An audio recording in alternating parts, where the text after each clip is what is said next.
So we'll see global analysis of nitrogen use efficiency, a measure of the amount of nitrogen a plant takes in to grow versus what is left behind as pollution. Says that using too much fertilizer will lead to increased pollution of waterways and air. So nitrogen use efficiency की analysis की है कि कितना nitrogen plant use कर पाता है और कितना पॉल्यूशन की तरह रह जाता है. तो अब कितना फर्टिलाइजर यूज़ कर रहे हैं, इससे क्या हो रहा है, बहुत ज़्यादा यूज़ कर रहे हैं तो इससे पॉल्यूशन बढ़ रहा है. किसका, वाटर एंड एयर का. Currently the global average for nitrogen use efficiency is approximately 0.4, meaning 40% of the total nitrogen added to the cropland goes in to harvested crop by 60% is lost to the environment, says a study. मतलब जितना भी हम nitrogen 100% use कर रहे हैं उसमें 40% ही plant use कर पाता है, 60% पॉल्यूशन में कॉन्ट्रीब्यूट करता है. Then more than half of the world's population is nourished by food grown with fertilizers containing synthetic nitrogen which is needed to produce high yield crops.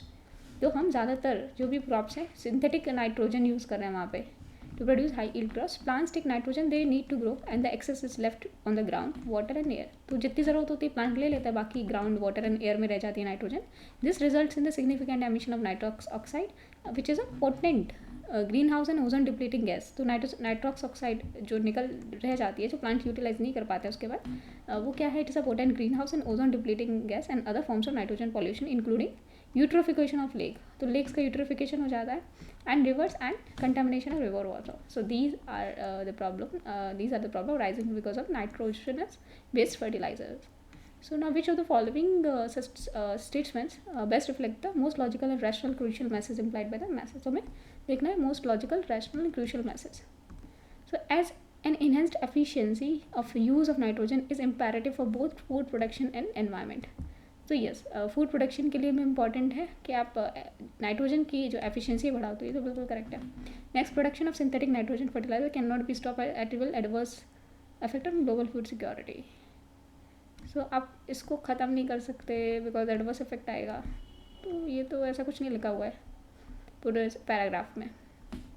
यहाँ पैराग्राफ में क्या लिखा है सिंथेटिक फर्टिलाइजर्स के बारे में. यहाँ पर दे रखा है कि सिंथेटिक ज़्यादातर more than half of the world population synthetic nitrogen use कर रही है which is used to produce high yield crops. High crop yield के लिए ज़रूरत है, लेकिन उसका अल्टरनेटिव नहीं हो सकता, ऐसा तो कुछ नहीं लिखा हुआ है. Then alternative to crops that required excess of nitrogen should be identified cultivated. Alternative crops के बारे में बात नहीं की. Conventional agriculture using synthetic fertiliser should be replace with agro forestry, agro ecosystem, organic farming. तो ये सब की बात नहीं की. सो आंसर ये हो जाएगा. An enhance efficiency of the use of nitrogen is imperative for food production and environment.